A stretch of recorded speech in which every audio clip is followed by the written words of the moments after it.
Welcome to public TV news bulletin. ముందుగా headlines. Dhone నియోజకవర్గం Telugu Desam party ఆత్మీయ సమావేశం.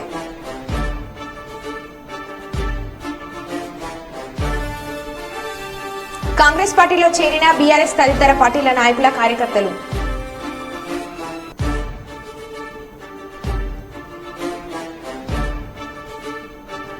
అటవీ ప్రాంతంలో కనిపించిన అరుదైన జలాధార వృక్షం.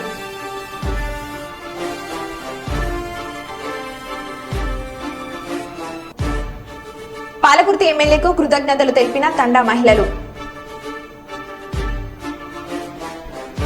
నిబంధనలు పాటించని బొగ్గు టిప్పర్ చోద్యం చూస్తున్న సింగరేణి పోలీస్ శాఖ. పర్కాలలో కాంగ్రెస్ పార్టీకి చెందిన బ్యాంక్ అకౌంట్లను ఫ్రీజ్ చేయడంతో నిరసన కార్యక్రమం చేపట్టిన నాయకులు. Narsampet police station east zone DCP Ravinder press meet.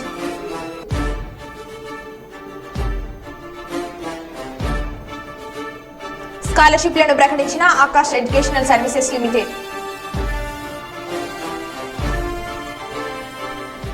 ఇక వివరాల్లోకి వెళ్తే, హన్మకొండ జిల్లా పర్కాల ఎమ్మెల్యే రేవూరి ప్రకాష్ రెడ్డి ఆదేశానుసారం పర్కాల పట్టణ కేంద్రంలో కాంగ్రెస్ పార్టీ నాయకుల నిరసన. కాంగ్రెస్ పార్టీకి చెందిన బ్యాంక్ అకౌంట్లను ఫ్రీజ్ చేయడానికి నిరసిస్తూ పరకాల పట్టణ కేంద్రంలో పెద్ద ఎత్తున నిరసన కార్యక్రమం చేపట్టారు. ఈ కార్యక్రమానికి ముఖ్య అతిథిగా కాంగ్రెస్ పార్టీ నాయకులు మాజీ ఎమ్మెల్యే ముల్గూరి భిక్షపతి పాల్గొని మాట్లాడారు. ఈ కార్యక్రమంలో ప్రజాప్రతినిధులు, కార్యకర్తలు పాల్గొన్నారు.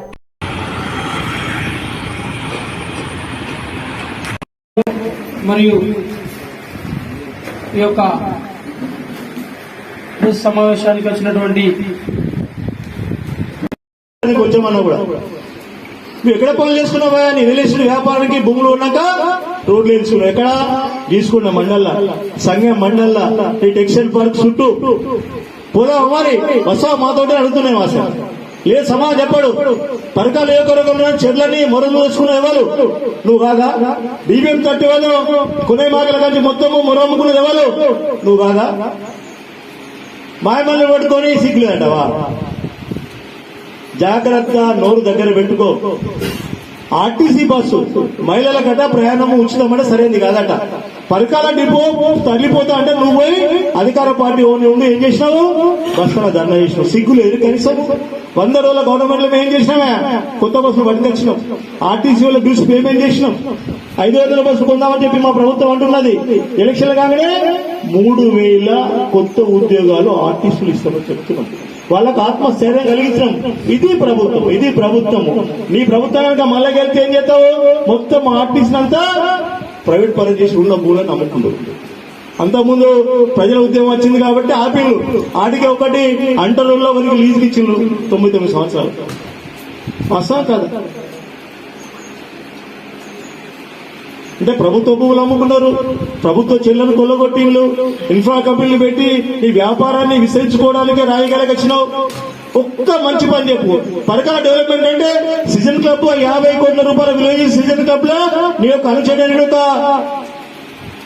జయపాల్ బిల్లు రావడానికి 25 లక్షలు 3 సార్లు కట్టించినావు. మరి 50 కోట్లు ఎడుకోవాలి పైసలు. దాంట్లో సీజన్ క్లబ్ ఎవరు కట్టాలి? రేపు పొద్దున కమిటీ వాళ్ళు ఎట్లా కట్టాలి? దాన్ని కూడగొట్టాలనా? ఎదురుగా ఎప్పుడో 100 ఏళ్ల కింద పార్కింగ్ అని వదిలిపెట్టిన తహసీల్దార్ ముందర స్థలాన్ని దాంట్లో ఏం చేసినావు? నీ కార్యకర్తలకు రూములు ఇష్టడానికి ఏం చేసినావు? అక్కడ షాపింగ్ కాంప్లెక్స్ కడతాను. పర్మిషన్ తీసుకున్నావా? తీసుకోలేదు. మున్సిపాలిటీ పర్మిషన్ ఉన్నదా? లేదు. నిధులు మంజూరైనాయా? లేదు. తహసీల్దార్ ఆర్డీఓ నో అబ్జెక్షన్ ఉన్నదా? లేదు. అటువంటి పనులు చేస్తున్నావు. గాడ మొన్న మా ప్రకాష్ రెడ్డి గారు అక్కడి పర్యటన పెట్టి శ్రీవాస కాలనీకి. శ్రీవాస కాలనీ ఇంగ్లీ ఎక్కంటే 8 ఫీట్ల లోతులు ఉంటాయి. నీ కాలు కూడా కడతావే 8 పైన కడతావు. ఏం కావాలి మరి? కాళ్ళు ఏం కావాలి? వలుపుకొని పోవాలా? కొంచెమన్నా జ్ఞానము, కొంచెమన్నా బుద్ధి, కొంచెమన్నా నిధులు ప్రభుత్వం ఎక్కడ పెడతాను మనము అంటే దున్నపోడు ఇన్నిందంటే దొడ్లో పెట్టుకున్నామనంటేనా? దున్నపోతు తీర్చాలి అని కూడా జ్ఞానం లేదు. అది అసలు నువ్వు కాంట్రాక్టర్ కదా. మరి శివసకాలకి పోయి వాడు కాలు ఎంత ఎత్తున కడతాడు, ఏం చేయాలని ఇంత జ్ఞానం లేదా ధర్మారెడ్డి గారు అంటున్నాడు. 10 ఏళ్లలో ఒక్క ఇల్లు అని ఇచ్చినావా? పరకాలకు ఎవరిని ఇచ్చినావా? లేదు. ఒక బిల్డింగ్ కట్టినావా? లేదు. ఒక రోడ్ వైండింగ్ అయిందా? లేదు. ఒక్క మంచి పని చెప్పినాను చేయరు. ఒక్కకి మంచి పని చేసిన ప్రయోగం చెప్పు కనీసం. అంటే మా యొక్క శనిపోయిందని ప్రజలు అనుకుంటున్నారు. ఇప్పుడు ఏం శనిపోయింది? చల్ల ధర్మారెడ్డి అనే వ్యక్తి పోవడం వల్ల బీఆర్ఎస్ పార్టీ పోవడం వల్ల తెలంగాణ ప్రజలు చనిపోయింది, ముఖ్యంగా నువ్వు పోవడం వల్ల మా పీడ పోయింది. ఏ పీడ పోయింది? పరకాల ప్రజల పీడ పోయింది. ఇంక ఈ నట పార్టీ మారుతున్నటోళ్ళట చెప్పు తీసుకుంటూ ఉంటావు కార్యకర్తలను. అసలు నువ్వు టీడీపీలో గెలిపితే మరి టీఆర్ఎస్ ఎందుకు వచ్చినావు కదా ధర్మారెడ్డి గారిని అంటున్నావు. అవసరంగా టీడీపీలో నువ్వు ఎమ్మెల్యే గెలిచినప్పుడు నీ ఆస్తులు లెక్కది ఒకసారి, ఇప్పుడు నీ ఆస్తులు లెక్కది.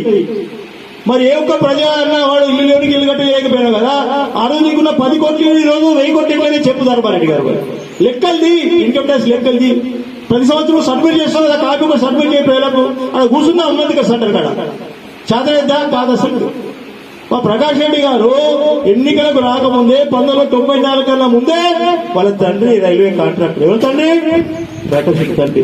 వాళ్ళ తండ్రి కట్టించిన ఇంట్లోనే ఇప్పటికి ఉంటాడు. మొన్న సున్నాలు వేసుకుంటాను నేను పోయి చూసిన. సిగ్గుండాలి నువ్వు గెలిచి 10 ఏళ్లలో హనుమకొండలో కిల్లు, హైదరాబాద్ లో కిల్లు, బెంగళూరులో కిల్లు, ఢిల్లీలో కిల్లు, 1000 కోట్ల రూపాయలు. సిగ్గుందా నీకేమైనా ధర్మారెడ్డి కనీసం? మా ధర్మారెడ్డి గారు, మా ప్రకాష్ రెడ్డి గారు ఎమ్మెల్యే కాకముందు వాళ్ళ తండ్రి కట్టించుకుంటున్నాడు. తండ్రి కట్టించిన ఇంట్లో. ఇంకోసారి మా ప్రకాష్ రెడ్డి గారి గురించి కానీ, అతని వ్యక్తిత్వం గురించి కానీ, ఆయన అభివృద్ధి గురించి కానీ ఒక్క మాట మాట్లాడితే జాగ్రత్త.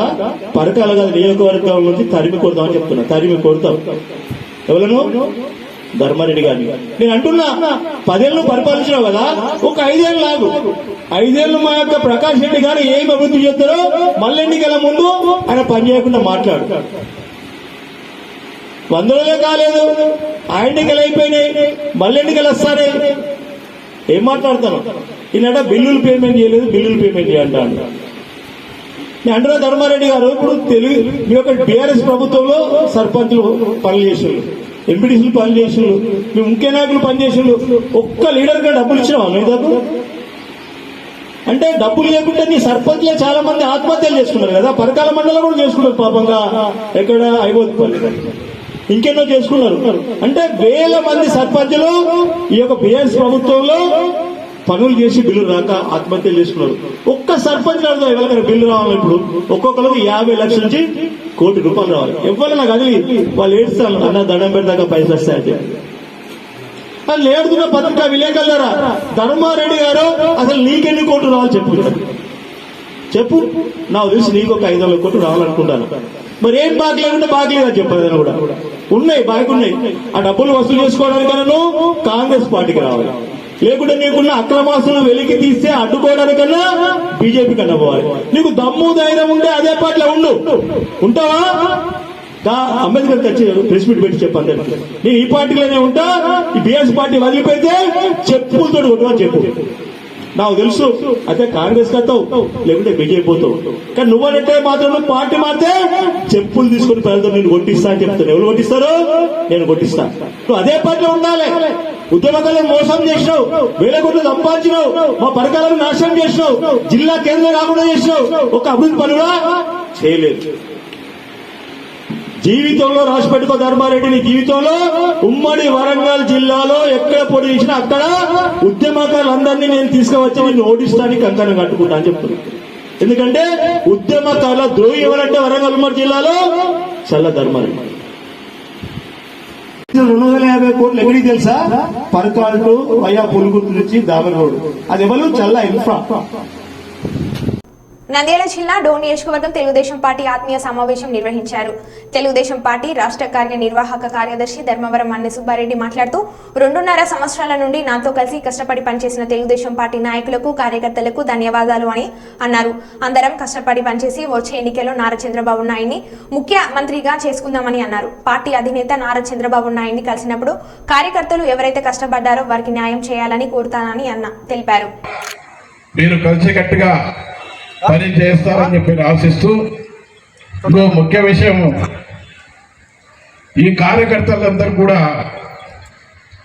మనందరికి కూడా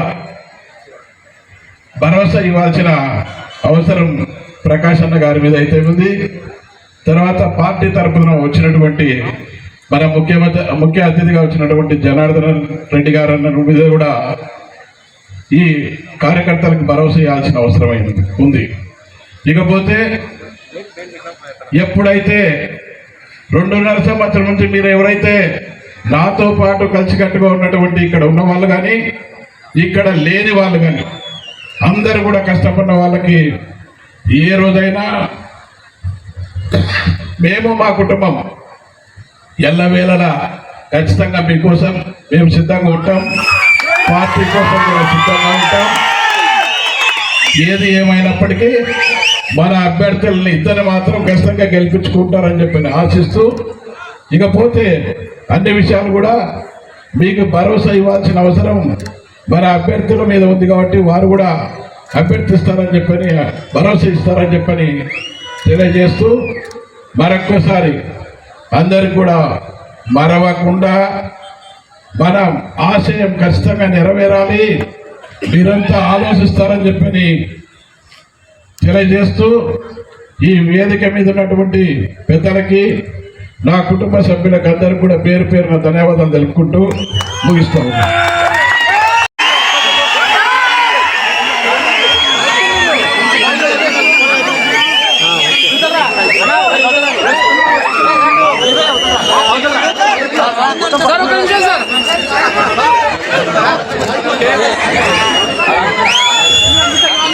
ధోని గారిని అభివృద్ధి మాట్లాడినప్పుడు అందరూ సహకారం ఉంటుంది కాదు, కానీ వాస్తవాలు అక్కడ అభివృద్ధి తెలవాలి. ఈరోజు మీ మధ్య మాట్లాడుతున్నాడు, నేను బ్రహ్మాండంగా రోడ్ వేసాను, నేను బ్రహ్మాండంగా హాస్పిటల్ ఇచ్చాను, నేను బ్రహ్మాండ స్కూల్ కట్టించాను. నువ్వు కట్టించింది అట్ట కాదు, సెంట్రల్ గవర్నమెంట్ ఫండ్స్ అది నువ్వు కట్టించి కాదు.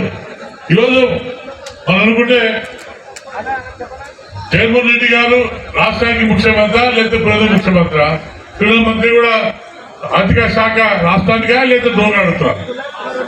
ఈ మూడు ఇద్దరు తప్ప నుంచి పులివెందులు తప్పించి ఎక్కడ తప్పించి చేయడం లేదు. రోడ్డు అభివృద్ధి కాలేదు. మనుష రోడ్లన్నీ మనుషులే మనుషులు ఇల్లే. ఈరోజు మీరు మనసుకొని చెప్పండి, ఒక్క ఇల్లు ఇచ్చామని అడుగుతాను. ఏ కూడా కానీ ఏ కూడా ఒక ఇల్లు పాపాలనుకోండి, ఒక పట్ట కానివ్వండి లేదా పిచ్చి కలిసే పాపాలనుకోలేదు. ఈరోజు మాట్లాడుతుంటా కూడా ఈ డోర్లో మళ్ళీ మంచి రోజులు రాబోతున్నాయి.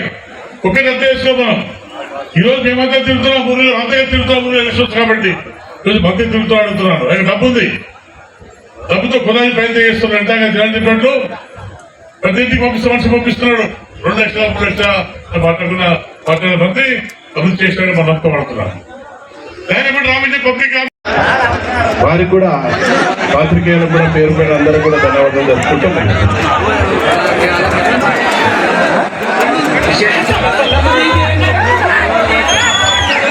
అలాగే ఈ కార్యక్రమం వచ్చేసి పత్రికా విలేకరికి ప్రింట్ మీడియా వరకు ప్రతి ఒక్కరు కూడా ఇంటికి దగ్గర రావాల్సిందిగా మరీ కోరుచున్నాం.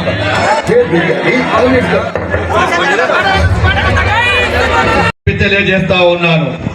మనమందరం కూడా ఈ రోజు సుబ్బారావు యొక్క ప్రకాష్ రెడ్డి గారిని గెలిపించుకోవాల్సిన బాధ్యత ఉంది. ఒక్క ఓటు కూడా పక్కకు పోవడానికి వీలు లేదు. ఎక్కడైనా చిన్న చిన్న మనస్పర్ధలు ఉంటే పార్టీ దృష్టికి తీసుకెళ్తే ఇక్కడే అధ్యక్షుడు ఉన్నాడు, పార్లమెంట్ జిల్లా అధ్యక్షుడు రాజశేఖర్. ఏదైనా అవసరం అంటే నాకు చెప్పండి, ప్రకాష్ రెడ్డి అన్నతో చెప్పండి. మీరంతా చెప్పి మనము బుగ్గనను ఓడేయాలి. తెలుగుదేశం పార్టీ జెండా ఎంపీ ఎమ్మెల్యేకు మనం గెలిపించుకోవాల్సినటువంటి బాధ్యత ఉంది. కాబట్టి మీరందరం కూడా కలిసి పని చేద్దాం.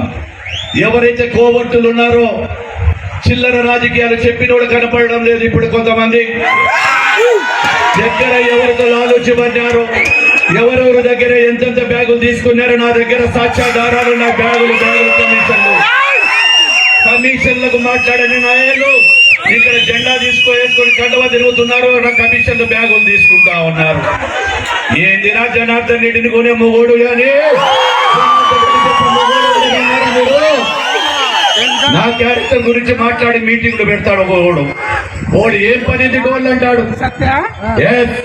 గౌన్ల పని ఉంది, నాకు పార్టీ పని. మా నాయకుడు చంద్రబాబు నాయుడు చెప్పినటువంటి ప్రతి పనిని సూచన తప్పకుండా చేస్తా.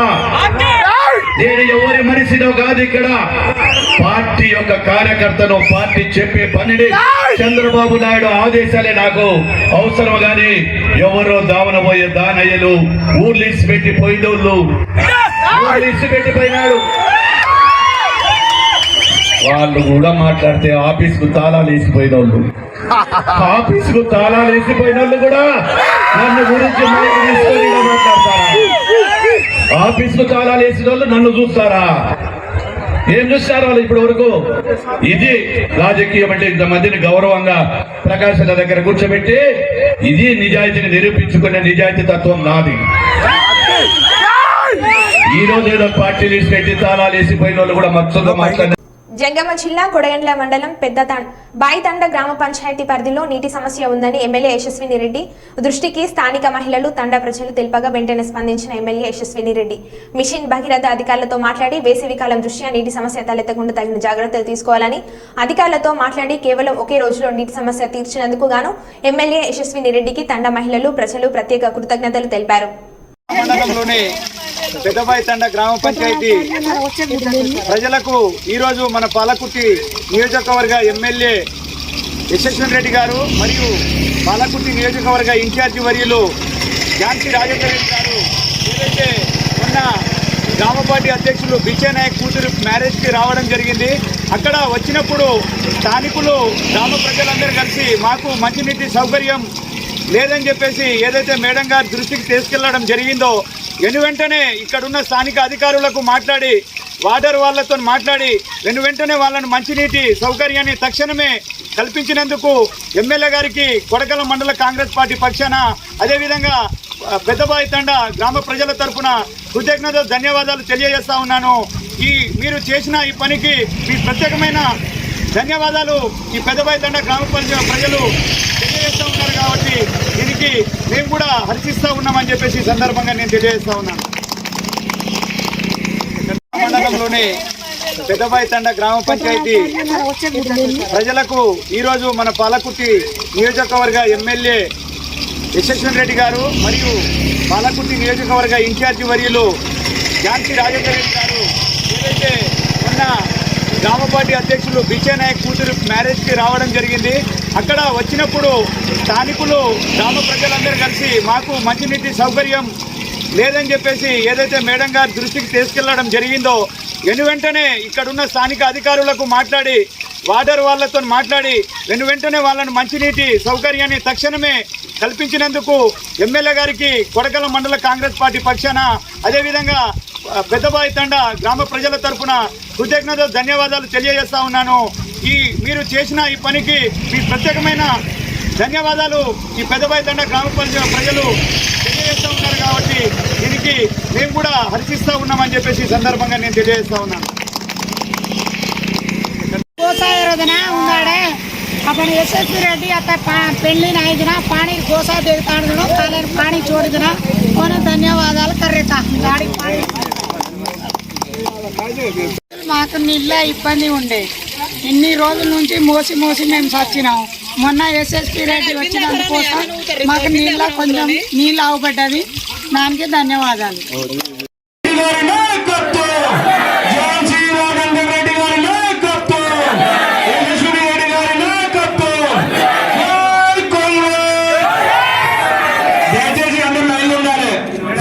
ఎందుకంటే వాళ్ళు మరి ఇప్పుడు 10 ఏళ్ల నుంచి వాళ్ళు పరిపాలన ఉన్నారు. మరి ఆ కాలువలన్నీ కూడా అంతకుముందు వేసినాయి. మరి కాలువలు మరి 10 ఏళ్ళు కంటే కూడా ఎక్కువ పట్టదు మరి ఫినిష్ చేయడానికి. అది వాళ్ళు చేయకపోవటాన్ని ఈ రోజు మనకి మళ్ళీ కాలువలో కూడా కరెక్ట్ గా చేయలేదు. అందుకోసం ఇప్పుడు మేము 21 లక్షల రూపాయలు పెట్టి సొంతగా అదంతా క్లీన్ చేపిస్తున్నాము. ఇప్పుడు నీళ్లు మంచిగా వస్తున్నాయి. మరి అట్లనే మనకి డ్రింకింగ్ వాటర్ షార్టేజ్ అన్న దగ్గర కూడా బోర్లు కూడా వేపించడం జరుగుతున్నది. మరి నిన్ననే ఇప్పుడు ఈ రోజు జాయిన్ అయిన తండలో కూడా వేయించాము. మంచిగా వాటర్ పడుతున్నాయి. సో మీరేమీ ఆదుర్త పడాల్సిన అవసరం లేదు. మనకి పుష్కలంగా నీళ్లు తాగటానికి ఉన్నాయి. మరి పంటలు అంటారా, పంటల నీళ్లు ఇప్పుడు ఇది అంతా మనం కాంగ్రెస్ పరిపాలన అశ్రద్ధమంతా కాదు. ఇది టీఆర్ఎస్ చేసిన బీఆర్ఎస్ చేసిన ఇది పని వల్ల మనకి ఈ రోజు వాటర్ షార్టేజ్ అనేది జరుగుతున్నది. వాళ్ళు ఏంటంటే వాళ్ళు వెళ్ళిపోయారు కదా అని మన మీద కాంగ్రెస్ పార్టీ మీద బ్లేమ్ చేస్తున్నారు. సో అదనేది నిజం కాదు. సో ఇప్పుడు మరి వీళ్ళందరూ వచ్చి చూస్తున్నారు కరెక్టే. మరి వీళ్ళందరూ వచ్చేది వాళ్ళ ప్రభుత్వంలో ఉన్న ఎమ్మెల్యే గారు చేసిన తప్పులు ఎత్తి చూపించడానికా, లేకపోతే వాళ్ళ అసమర్థత చూపించడానికా, లేకపోతే వాళ్ళ పరిపాలన ఎట్లా ఫెయిల్ అయ్యారో అని చూపించడానికి అనేది నాకు అర్థం కావట్లేదు. మరి ఇప్పుడు ఆల్రెడీ ఒక వరుస కేసీఆర్ గా మన హరీష్ రావు గారు, మరి సత్యవతి గారు, మరి వీళ్ళందరూ వచ్చిపోయారు. మరి ఇప్పుడు రేపు కేసీఆర్ గారు అందరూ కూడా బాయ్కాట్ చేసి కేసీఆర్కి చూపిద్దాము. మరి ఆయన పెట్టిన ఎమ్మెల్యే, మరి మాజీ ఎమ్మెల్యే, మాజీ మంత్రి గారు మరి ఎలాంటి పరిపాలన చేసిండో, ఎలాంటి కాంట్రాక్టర్లను పెడితే మరి కబ్జాగిరి చేశారో అవన్నీ కూడా మనం రేపు స్వయాన మనం దగ్గరుండి చూపిద్దాం అవి అనేది ఎట్లా ఉన్నాయని. సో మీరందరూ కూడా పెద్ద ఎత్తున తల్లి రావాలని కోరుకుంటూ సెలవు తీసుకున్నాం. Thank you. ఏప్రిల్ 2024 అడ్మిషన్ల కోసం ఎడ్యుకేషనల్ స్కాలర్షిప్లను ఆకాశ్ ఎడ్యుకేషనల్ సర్వీసెస్ లిమిటెడ్ను ప్రకటించింది. ఏప్రిల్లో ప్రారంభం కానున్న తమ కొత్త సెషన్ ప్రారంభానికి ముందు విద్యార్థుల కోసం వివిధ స్కాలర్షిప్లను ప్రకటిస్తామని తెలిపారు. వైద్యులు, ఇంజనీరింగ్ కావాలనే తమ కలలను సహకారం చేసుకునేందుకు వీలుగా ఏప్రిల్లో ప్రారంభం కానున్న తమ కొత్త సెషన్ ప్రారంభానికి ముందు విద్యార్థుల కోసం వివిధ స్కాలర్షిప్లను ప్రకటిస్తామని తెలిపారు. అడ్మిషన్ల కోసం స్కాలర్షిప్ ద్వారా ప్రవేశానికి 90% వరకు స్కాలర్షిప్లను అందిస్తామన్నారు. అమరవీరుల పిల్లలు, రక్షణ సిబ్బంది, తీవ్రవాద ప్రభావిత వ్యక్తుల పిల్లలకు ప్రత్యేక తగ్గింపులను అందిస్తామన్నారు. ఇప్పటి వరకు 75,000 మంది విద్యార్థులకు ప్రయోజనం పొందారని వారు తెలిపారు. ఇటీవల జరిగిన జేఈఈ మెయిన్స్ 2024లో 41,000 మంది, 2,063 మంది విద్యార్థులు పరీక్షలో అర్హత సాధించారని తెలిపారు. గత 30 సంవత్సరాలుగా జాతీయ స్థాయిలో ర్యాంకులు సాధించడం చరిత్ర ఉందని వారు తెలిపారు. 315 కేంద్రాల ద్వారా 4 లక్షల విద్యార్థులతో నడుస్తున్న ఆకాశ్ విద్యా సంస్థలు AITS ఎగ్జామ్స్ నిర్వహించి ఆల్ ఇండియా స్థాయిలో విద్యార్థులను ప్రతిభావంతులుగా తయారు చేస్తామని అన్నారు. ఈ కార్యక్రమంలో deputy collector Amit Kumar, assistant director Ramavath Laxman తదితరులు పాల్గొన్నారు. ఇంటిగ్రేటెడ్ ప్రోగ్రామ్తో పాటు నీట్ జేఈ కోచింగ్ అనేది ఇవ్వబడుతుంది. మనకి ఈ ఇయర్ సంవత్సరం మొన్న జేఈ మెయిన్స్లో మీరు చూసుకుంటే రిషి శేఖర్ శుక్ల తెలంగాణ స్టూడెంట్ 300కి గాను 300 మార్కులు 300 అవుట్ ఆఫ్ 300 పర్ఫెక్ట్ స్కోర్ని సాధించాడు. మనకి తెలంగాణలో ఒక స్టూడెంట్ ఎవరైతే రిషి శేఖర్ శుక్ల ఉన్నాడో 100% ఫేజ్ 1లోనే సాధించడం గమనార్హం. దాంతో మన వరంగల్ గురించి మాట్లాడుకుంటే స్పెసిఫిక్గా వరంగల్ బ్రాంచ్ 7 సంవత్సరాలుగా ఉంది. ఇక్కడ ఎవ్రీ ఇయర్ ఎంతోమంది ఇంజనీర్లు, డాక్టర్లు పాస్అవుట్ అవుతున్నారు. లాస్ట్ ఇయర్ మనం మాట్లాడుకుంటే దాదాపు 15 నుంచి 20 మంది స్టూడెంట్స్ మన అత్యుత్తమైన ఇన్స్టిట్యూట్స్ లాంటి IITs, NITsలో అడ్మిషన్ తీసుకున్నారు. అలాగే నీట్ గురించి మాట్లాడితే దాదాపు 40 మంది డాక్టర్స్ అయ్యారు ఓన్లీ వరంగల్ బ్రాంచ్లో నుంచి. సో ఇప్పుడు మనందరికీ తెలుసు స్కూల్స్లో అలాగే ఫైనల్ బోర్డ్ ఎగ్జామ్స్ అన్నీ కంప్లీట్ అయిపోయాయి. మా దగ్గర 8th, 9th, 10th, 11th, 12th admissions జరుగుతున్నాయి అండ్ క్లాసెస్ కూడా మొదలైపోయాయి.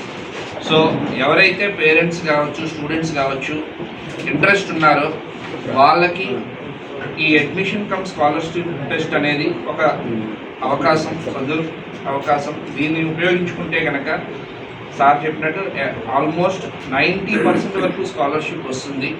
సో మాది ఒకటే ఎయిమ్, స్టూడెంట్ నిజంగా కష్టపడే తత్వం ఉంటే తక్కువ వ్యవధిలో ఎక్కువ సాధించవచ్చు అనే దానికి ఉదాహరణ ఆకాశ్ ఇన్స్టిట్యూట్. మేము ఇతరత్ర కాలేజీలాగా పొద్దున్న నుంచి సాయంత్రం వరకు రుద్దడం అనేది ఉండదు. సెల్ఫ్ స్టడీ అలాగే ఒక ప్రిపరేషన్ టైం, అంటే overall development of the child అనే దానికి మేము ఎక్కువ ఇంపార్టెన్స్ ఇస్తాము. సో అందుకే స్ట్రెస్ ఫ్రీ ఎడ్యుకేషన్ అని ఆకాష్ పేరెంట్సే కాదు స్టూడెంట్స్ కూడా మాకు ఎప్పటికప్పుడు చెప్తూ ఉంటారు. సో స్ట్రెస్ ఫ్రీ ఎడ్యుకేషన్ మీకు కావాలి అనుకుంటే కనుక డెఫినెట్గా మీరు చూడవలసిన branch or institute Akash institute. అది వరంగల్లోనే మీకు అందుబాటులో లాస్ట్ 7 సంవత్సరాలు బట్టి ఉంది. సో ఈ ఇన్ఫర్మేషన్ని మీరు ఖచ్చితంగా పేరెంట్స్కి అలాగే విద్యార్థులకి అందజేస్తారని మనం చేస్తూ ఇక్కడికి వచ్చిన మీడియా మిత్రులందరికీ ధన్యవాదాలు. Narsampet police station DCP Ravinder press meet పెట్టారు. దుగ్గొండి మండలం మైసంపల్లిలో అనుమానాస్పద స్థితిలో మృతి చెందిన వివాహిత సుప్రియ కేసులు ఛేదించిన పోలీసులు. ఇంట్లో ఎవరులేని సమయంలో సుప్రియను హత్య చేసినట్లుగా గుర్తించిన పోలీసులు నిందితులు శశికాంత్, శీర్షలను రిమాండ్కు తరలించారు. దొంగలించిన సొమ్మును రికవర్ చేసిన పోలీసులు.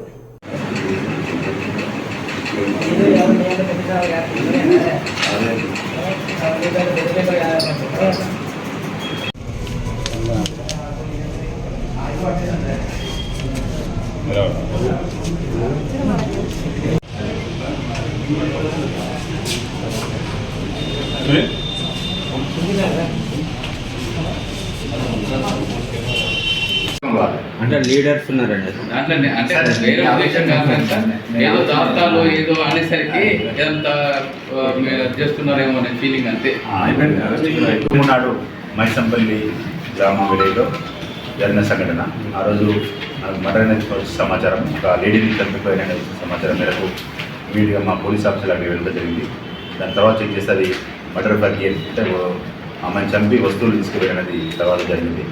దీనిపై ఇమీడియట్గా మా ఆఫీసర్లు ప్రాపర్ ఇన్వెస్టిగేట్ చేసినప్పుడు అన్ని కోణాలు ఇన్వెస్టిగేట్ చేసినప్పుడు అందులో మాకు తెలిసిందంటే ఈ అమ్మాయి ఈ యొక్క శశికాంత్ను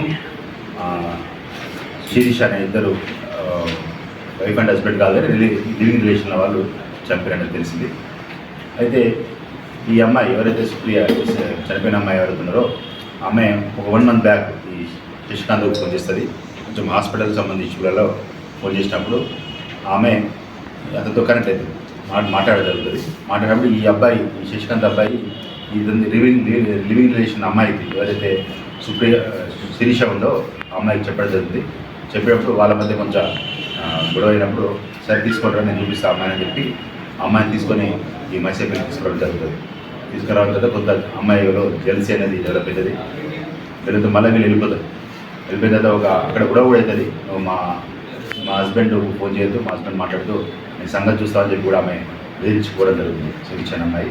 తర్వాత ఒక 1 week తర్వాత మళ్ళీ వచ్చినప్పుడు కూడా వీళ్ళు లేరు. అది ఆ రోజు సాటర్డే అవుతుంది. వీళ్ళు బయటికి వెళ్ళిపోతారు. అమ్మాయి లేనప్పుడు చుట్టుపక్కల అడుగుతారు వెళ్ళిపోయిందని అడిగితే సుప్రియ లేదంటే లేదని చెప్తారు. వాళ్ళ హస్బెండ్తో బయటికి చెప్తారు. తర్వాత వచ్చిన తర్వాత మళ్ళీ ఒకసారి ఒక 10 రూపాయల ప్లానింగ్ చేసుకొని ఎట్లయినా సరే అమ్మాయిని చూసినప్పుడు కొంచెం ఫ్యామిలీ లైఫ్లో ప్రాపర్గా మంచిగా లీడ్ చేస్తుంటుంది. కొంచెం ఆర్థికంగా అంటే మంచి గోల్డ్ కూడా అమ్మాయి దగ్గర ఉంటుంది. ఇవన్నీ చూసిన తర్వాత జెర్సీ పుట్టి ఎట్లయినా అమ్మాయిని చంపి బంగారం ఎత్తుకోవాలని చెప్పి ఉద్దేశంతో వాళ్ళు రావడం జరుగుతుంది. పథకం ప్రకారం ఎవరు లేని టైంలో 11:30 ప్రాంతంలో ఇక్కడ కనబడారు మనుషులు గారి ప్రాంతం వచ్చి వారి ఇంట్లోకి వచ్చి అమ్మాయితో మాట్లాడి అమ్మాయితో కావాల్సిన గొడవడి కావాలని కూడా అమ్మాయితో గొడవడి జరుగుతుంది. గొడవడి అమ్మాయి టీ పెట్టడానికి కిచెన్లో పోయినప్పుడు ఆ ఇంటి నుండి వచ్చి గట్టిగా అమ్మాయి గొంతు పెట్టి చంపడం, తీసుకొచ్చి అమ్మాయిని పెట్టి కొట్టుకోబెట్టడం అని జరిగింది. అదేవిధంగా ఆ పెనులాటలో కూడా అమ్మాయిని కొట్టడం కూడా జరిగింది. కొట్టి ఆ అమ్మాయిని చంపేయడం జరిగింది. ఇద్దరు కలిసి ఎవరైతే ఈ శశికాంత్ను శిరీష ఇద్దరు కలిసి చంపడం జరిగింది. దానికి సంబంధించి వాళ్ళు ఏంటి అక్కడ ఒక పుస్తకాలు, ఒక ఉంగరం, 2 బంగారు పుస్తలు, 4 బంగారు పూసలు, ఒక బంగారు గొట్టం, పెద్ద వెంటిపట్టి ఇవన్నీ తీసుకోవడం జరిగింది. ఇవన్నీ కూడా పుస్తకాలు మాత్రం వాళ్ళు గొలుసులుగా కన్వర్ట్ చేయడం, అవన్నీ కూడా సీజ్ చేయడం జరిగింది. ఈరోజు ఏం చేశారంటే మిగతా కొంత బంగారం వాళ్ళు ఈ పుస్తకాలను ఒక షాప్లో పెట్టి మార్చారు. మిగతా బంగారం కూడా మార్చడం చెప్పి మనం పట్టుకోవడం జరిగింది. ఇంటరాక్షన్లో వాళ్ళే చంపామని చెప్పి పట్టుకోవడం జరిగింది. ఓన్లీ జెల్సీతోటి ఆమె దగ్గర ఉన్న బంగారాన్ని ఎత్తుకోవచ్చు అనే కాన్సెప్ట్ తోటే చంపడం జరిగింది. మరో బులెటిన్లో మళ్ళీ కలుద్దాం. Stay tune.